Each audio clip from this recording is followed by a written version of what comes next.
Welcome to Sign Up. This month, it's a Wolves special. Coming up, my interview with head coach Rob Edwards. I choose to do this job.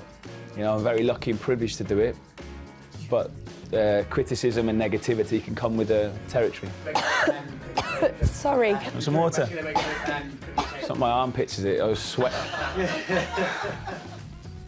I also spoke to goalkeeper Dan Bentley and their midfielder Joao Gomes. Mas eu acho que o mais importante é você não ouvir com os ouvidos, aí você ouvir com o seu coração. I love that. Also, we'll be joined by former Wolves defender Joleon Lescott to discuss the latest Premier League stories. So you know Rob Edwards really well, don't you? We spoke about me joining him on the coaching staff, but I didn't think it was right for me at the moment. First, I caught up with Rob Edwards to talk about managerial pressures and the January transfer window. We meet again. Hiya, you good? Okay, yeah, really well. Have a seat. Thank you. You're on time. Yeah, I pride myself on that. I've got like a few people helping making sure everything's running smoothly. Credit to you, because on other shoots, I won't name and shame those clubs, everybody's normally late. So very impressed that you're nice and punctual. Thanks. They've probably got a few more points than us at the moment, though, so... Well, now you've said that, I mean, you know, where do we go? Thank you. Welcome back. You're the first manager that we've had on this show twice. Very privileged. Yes, and so are we. Do you remember any of the sign language that we taught you coming up 2 years ago now? I'm really bad, no. I'm sorry. You have to teach me again. OK, so you're now at Wolves. Yep. That's the sign for Wolves. Because of the snout. Yep. That's the sign for Wolves. That's something hopefully you will remember. I remember that one. Obviously, in football, there is a lot of pressure, a lot of criticism, a lot of scrutiny. How do you stay grounded? How do you remain cool and manage all of that that's going on? Yeah, it's interesting. I mean, at this level, obviously in the Premier League at the moment and in the, you know, the top end of the Championship where we were before this season as well, there's a lot of opinions and there's a lot of noise. I just put myself in a bubble where I won't read anything, I won't listen to anything, especially anything to do with me. So I'm not aware of anything. And I try to ask my family to do the same. And I don't like to see stuff, whether it's good, whether it's bad. I just try to remove myself from all of that and just focus on the things I can control and just try and work hard, try and be a good person, and that's all I can do.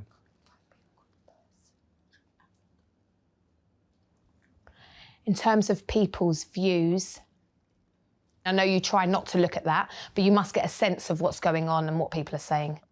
I get a sense of, especially, you know, when you're at the stadium and you're during the games, you know at Wolves at the moment in our stadium that there's some anger and frustration around. So you can sense that, you can hear it.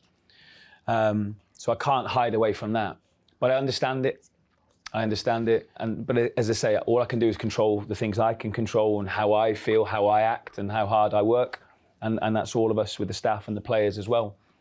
That's all I can focus on. And then you just try and stay strong and block it out. I choose to do this job. You know, I'm very lucky and privileged to do it. But criticism and negativity can come with the territory. What's your long-term vision here at Wolves? Obviously, we've taken over in a difficult moment. We want to be able to bring some really good times back to this football club. That's going to be a collective. That's, you know, everyone involved in that. That's everyone from top all the way through the football club. And let the fans be proud of their team again, which at the moment I know there's some frustrations around. So long term, I would love to have a happy football club that is energised and everyone pulling in the same direction. But I know that's, and I've got to do this, I've got to be better at this. I know that's just not me responsible for that as well. That's going to be all of us. That's a collective. The transfer window is open. Do you know which areas you need to improve on or which players you're targeting to hopefully bring to the club? January is going to be really interesting because of the position that we're in right now as well.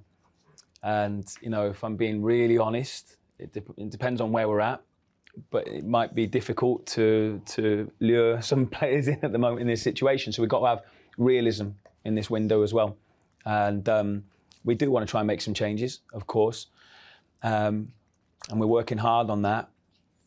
But it's probably going to be a bit fluid, and it might change as we go throughout the window.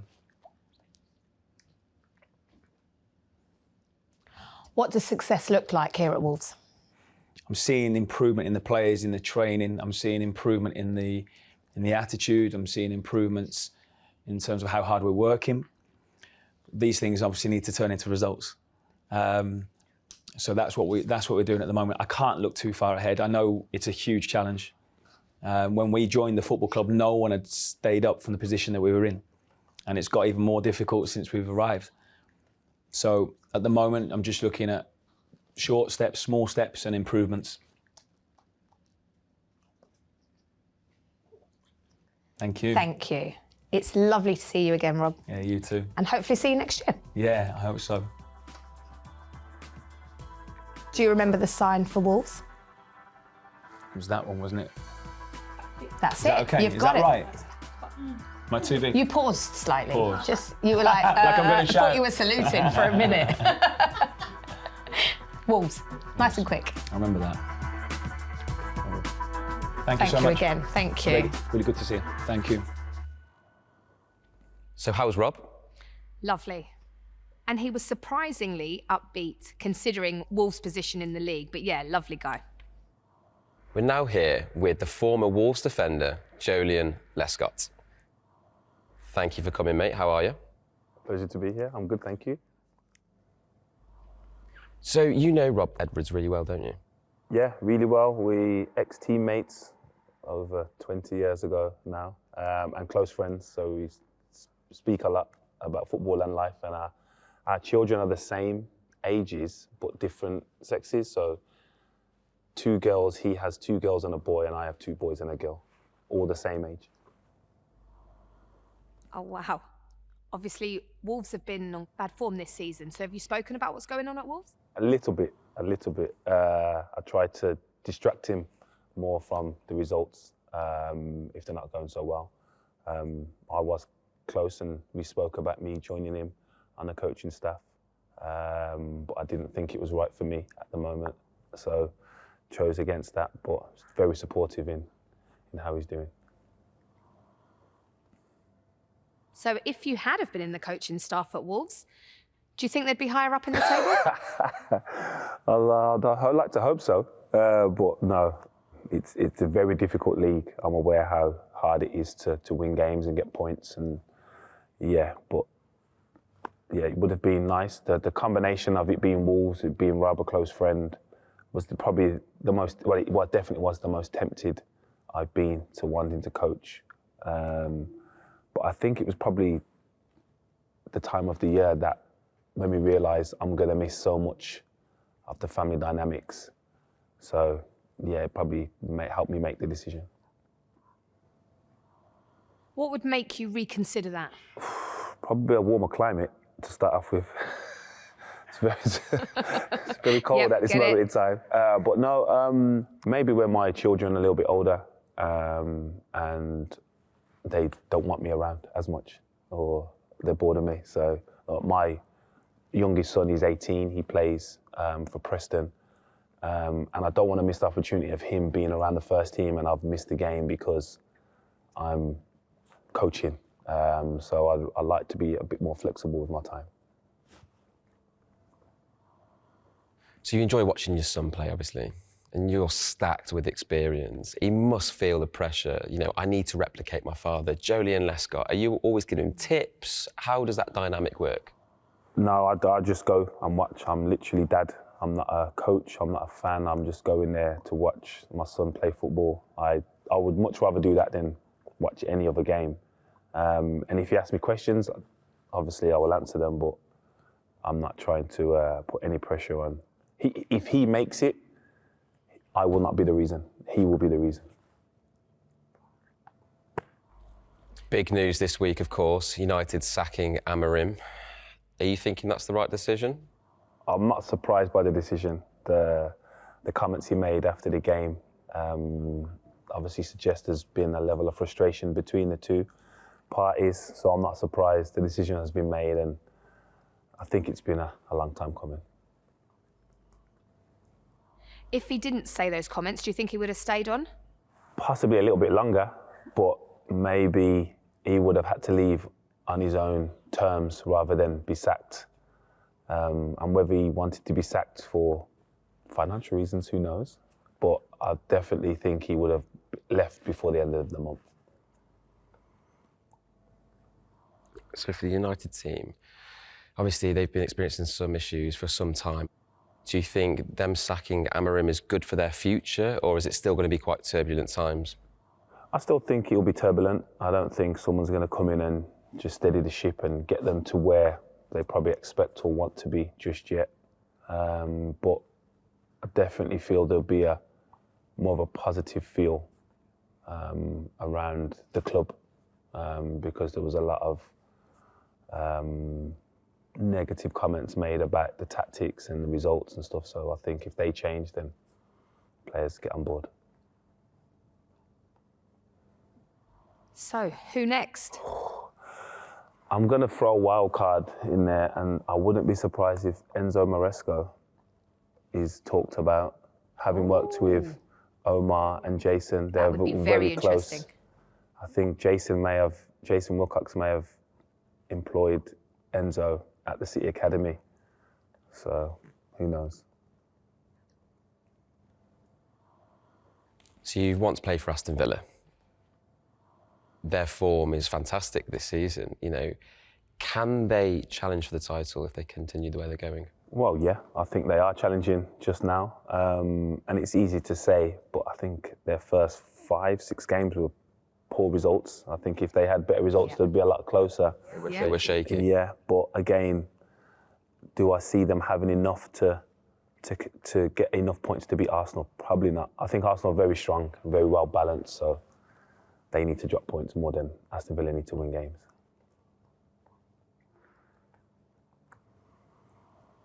So we've got the World Cup this summer. You've been part of Lee Carsley's coaching staff for England. What was that like? Amazing. That was probably one of the highlights of my career life. Like, insane to get asked to do that and to be trusted to help guide for a short period of time this generation of players was amazing. If I got asked to do that again, I would go back. But yeah, no, we worked together with the under-21s and had some success. And Lee's a sensational man, not just coach. So to work with him is easy, but to work with that player was sensational. Okay, so you've said you wouldn't do club coaching, but you'd consider it for the national team. Definitely. I think it's more flexible with your time, and you get to step in and step out, and it's, in the grand scheme of it, it's probably only, 5 weeks a year, really, which I can manage that. But no, in regards to... Call him, he's available. maybe not yet. Thomas Tuchel, if you're watching, I've got a man here for you. Maybe they get through the World Cup and win the World Cup and then they don't need me, so, yeah. Thank you for coming down. It's been lovely talking to you today. My pleasure was all mine. After the break, I'll be back at Wolves for my interview with Joao Gomes. We sat down to talk about his stutter and how he manages with that.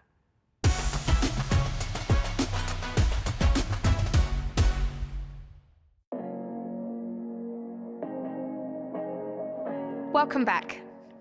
Time now to return to Wolves, where I met up with Joao Gomes. It's such a shame you missed it, Rolf. It's one of my favourite interviews that we've had on the show. Hello. How are you? Okay? I'm good, thank you.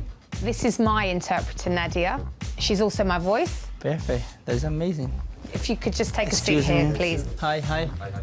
So, just to explain how the setup will work, I will sign directly to you. My interpreter, Nadia, is sitting over there. She will speak at the same time. She'll then pause for your interpreter to ask you the question. And if you can, try to just look at me all the time. Not me, look at her. Sorry. Welcome. When did you first become aware of your stutter? Acho que com os meus 8 anos eu já fiquei com um pouco de dificuldade, mas acho que hoje ela tá um pouco melhor do que antes, né? Mas ainda uns altos e baixos.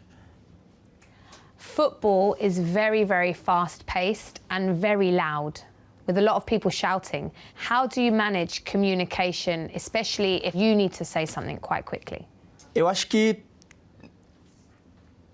tem uma dificuldade mais fora do campo, né? Porque eu acho que ali, no caso, quando eu estou no campo, as coisas estão indo mais rápido, aí lá, no caso, tem muitas outras coisas acontecendo e eu posso ser um pouco mais dinâmico, né? I think we're quite similar. Being deaf, communication is quite difficult sometimes. I have to gesture.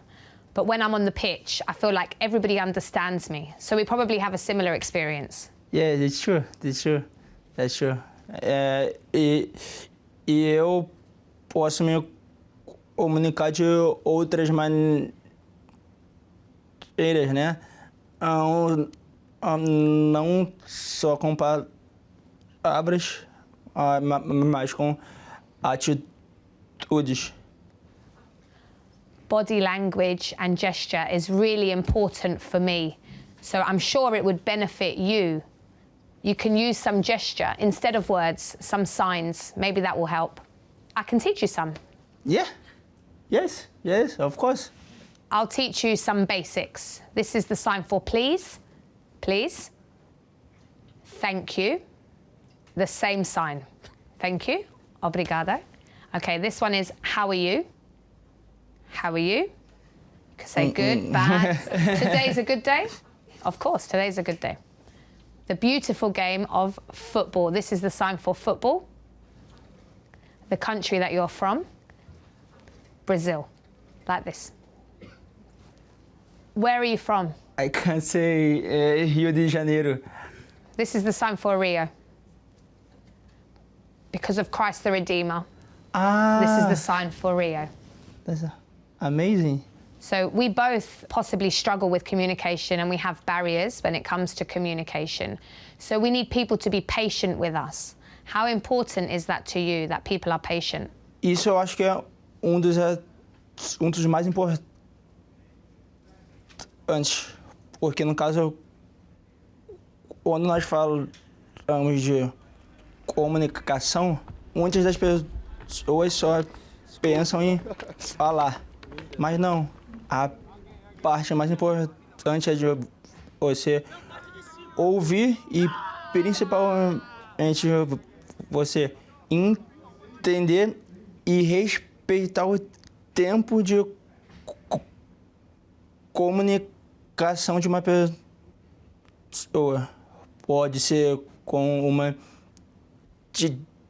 disfluência, pode ser com uma linguagem de sinais, pode ser de várias outras maneiras. Mas eu acho que o mais importante é você não ouvir com os ouvidos, mas você ouvir com o seu coração. I love that. I love that. You're now a footballer. You have a stutter. You've faced barriers, but you're playing football at the top level. Do you have a message for younger people out there that may have a stutter? Sim, eu acho que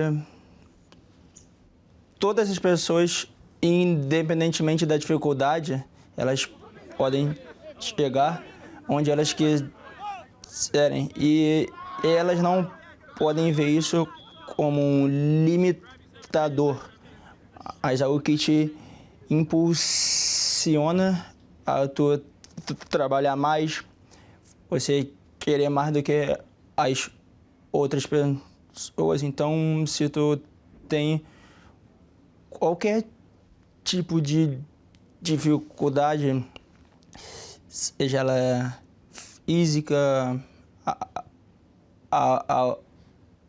auditiva,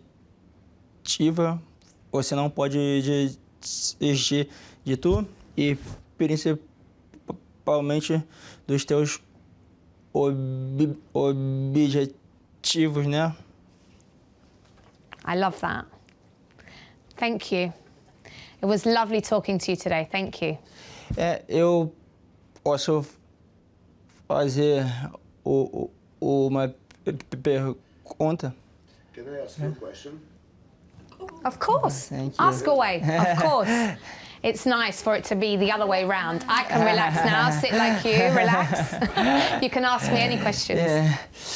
So, eu vim de lugar que, óbvio, que quando eu era criança, as pessoas elas não tinham essa noção da gravidade, sabe, que era. E muitas dessas pessoas meio que me...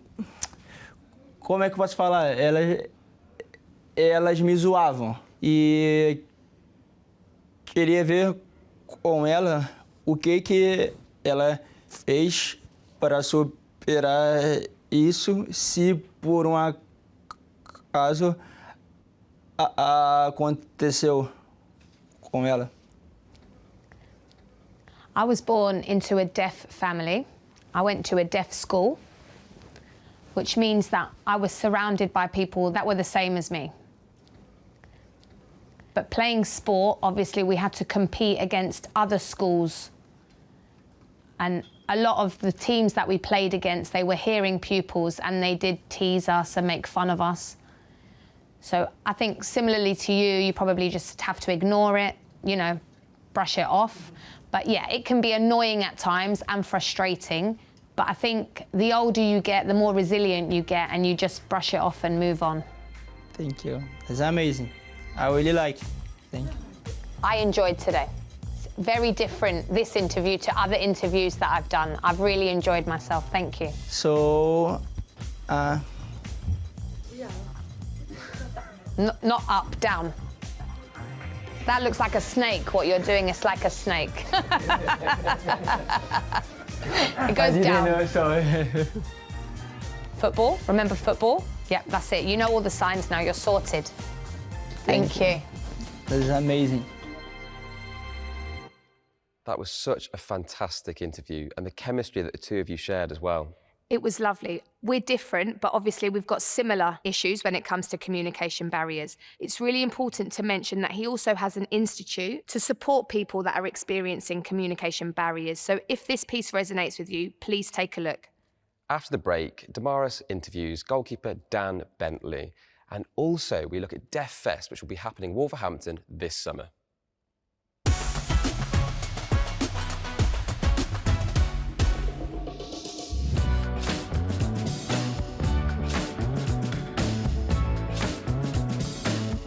Welcome back. I'm here at the Lockwork Cinema in the Chubb Building, Wolverhampton. You might recognise the building from previous Deaffest events. Deaffest will be taking place in May this year. I'm joined now by Jack Smallwood, who works for Deaffest, and he's also a Wolves fan. Welcome to the show, Jack. Thank you. How are you feeling about Wolves this season? Disappointing, to say the least. Very frustrating. It's the only word I can really use to explain it. It's a tough season. We know we're probably going to get relegated. That's what you're expecting, right? You know, I've accepted it already, but it would be nice if we try and beat that Derby County record of 11 points. Something to aim for. Something for us to achieve. And how long have you been a Wolves fan? Since I was born. Since I came out the womb. So family are Wolves supporters? My father and brother are season ticket holders and have been for some time. I think my dad's been going since he was probably 18, and he's 70 next year. Wow, and he's gone to all the matches. Still going to games. Wow. He's a hardcore fan. You know, bad day, good days, he still goes nonetheless. Obviously, when you're born into my family, you are a Wolves fan. But anywhere you're born, you must support the team. Yep, I agree with that. And that's the philosophy that I've stuck by. You know, I will never support another club. So, do you regularly get to go to the games? I used to, but this season I haven't, because tickets are quite expensive, plus I've got work commitments, family commitments. I haven't really got the time. I'd rather spend time with them at the moment. But if friends give me their tickets, or my dad or my brother can't make it, I'll definitely jump at the opportunity, you know. When you do manage to get down to the stadium and watch games, do you feel like accessibility for the deaf fans is good? Could there be more improvements made? There are a lot of improvements needed. Accessibility is not great for deaf fans. It's good for everyone else on the disability spectrum. But deaf people are being forgotten about a bit. Yeah, it's like an afterthought, isn't it? You know, it's fine. You can go, you can watch, and you can leave. You know, I want to know what's going on behind the scenes. I want to know what the announcements have got to say. We've got a TV, but there's no captioning. You know, live captioning can be quite difficult. I know that. Before they did ask, can you come and maybe sign the team names? And I was up for it. But this was way before kickoff, where there were no fans. Yeah, The fans so were they still missed stuck out. outside the stadium. What's the point of me doing all this? It was tokenism at its finest. And I'm still banging on the door, you know, we want better accessibility for deaf fans, you know. I'm not a season ticket holder, but my friends are, and they do get irate over it. You know, we want this, this and that, give it to us. You know, there is a disability support engagement team, and I was like, we'll provide interpreters, and they don't. So we're forgotten about again. And hopefully one day in the future, you know, it'll be very similar to Arsenal and what they do, because that's fantastic. Oh, that's a high bar. They're the front runners. I think in the German leagues as well. Yeah, they do it inside. Obviously, fans are sat together in different groups, and I'm hoping the new stadium that might happen. You know, can deaf people be sat together so they can all communicate with one another? Maybe the interpreters can be put there as well, and that's accessibility. More clubs out there are improving accessibility, so hopefully Wolves will be a part of that. Okay, now let's turn to Deaffest, which will be taking place in May this year. Can you tell us about it? Deaffest is an international deaf film and arts festival, which is known worldwide, and it'll be here in Wolverhampton this year. It's been running for a while, hasn't it? Started back in 2006 and been running ever since. It was really quite small, and it's grown over the years. Tell us about your role in Deaffest. Got a bit of a long title, but essentially what it boils down to is film submissions, and I'm across all of that. And that's not just the UK, that's international, which is very exciting. Tell us what we can expect from Deaffest this year. It will be different. This year, we've got a theme, and that is Sign in Style. And it's about fashion, but not just that, also how it's showcased in TV and film. And how to look good, like yourself. Oh, ticket, please. Maybe. Thank you so much for coming down today, Jack. It's been lovely talking to you. Thank you. Now, time to go back to the Wolves training ground for my interview with goalkeeper Dan Bentley. Hello. Welcome. Thank you. Nice Hello, to meet you. how are you?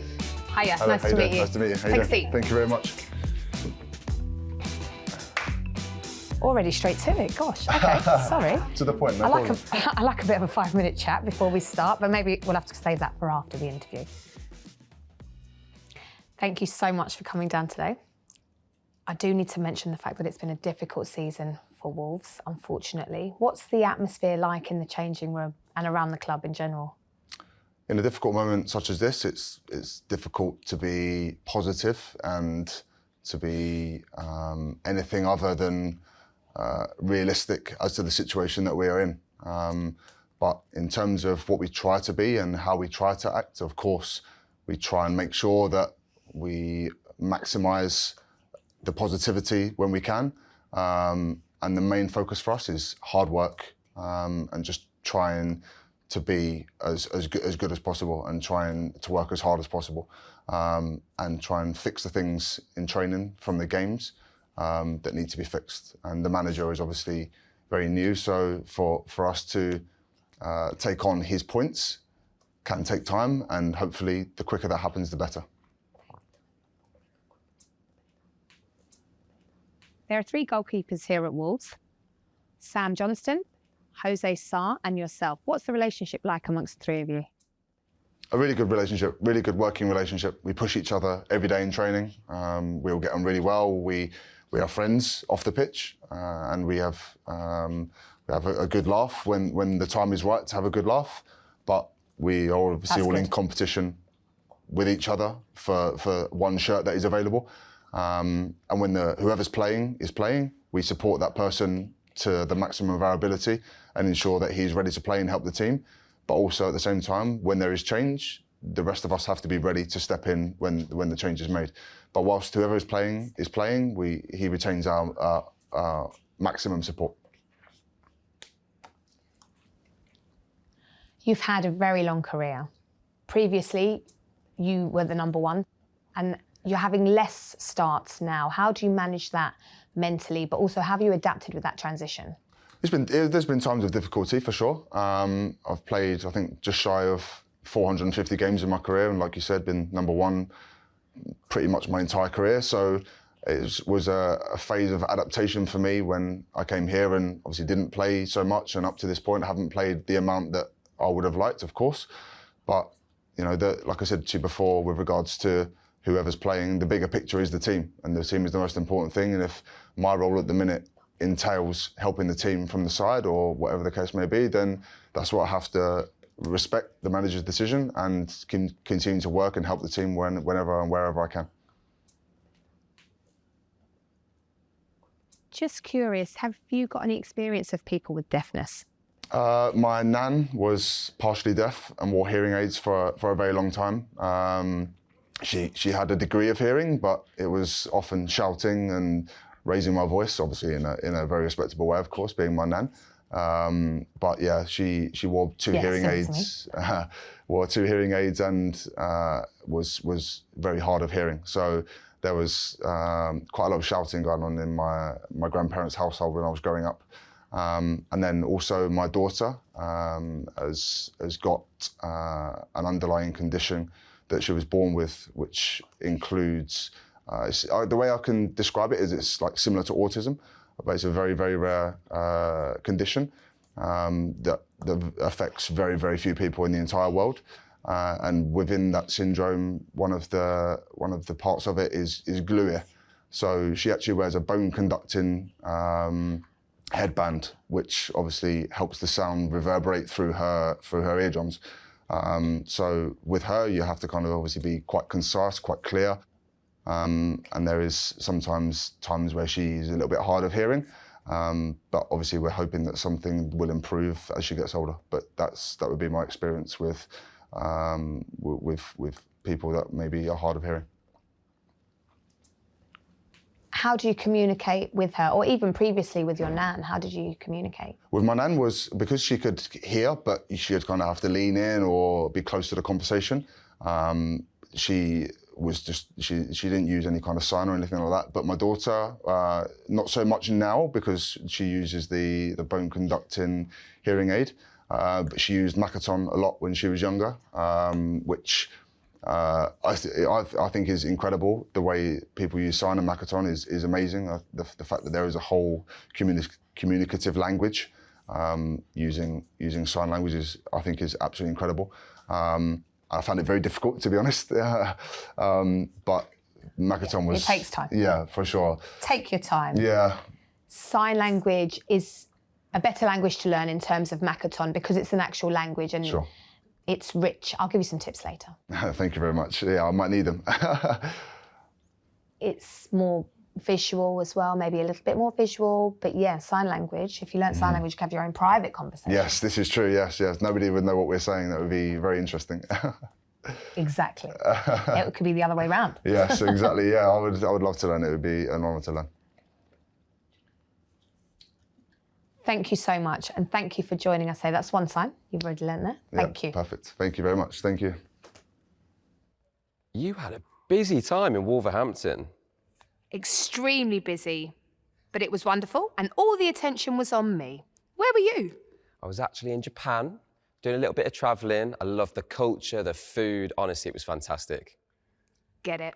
Well, it's lovely to have you back, Rolf. Any dreams for 2026? Crystal Palace winning the Europa Conference League. Come on. As for me, on the similar thread, Arsenal to not win the league, or any cups for that matter. Well, thank you for watching. We'll be back next month, so we'll see you then. Bye-bye. Bye-bye.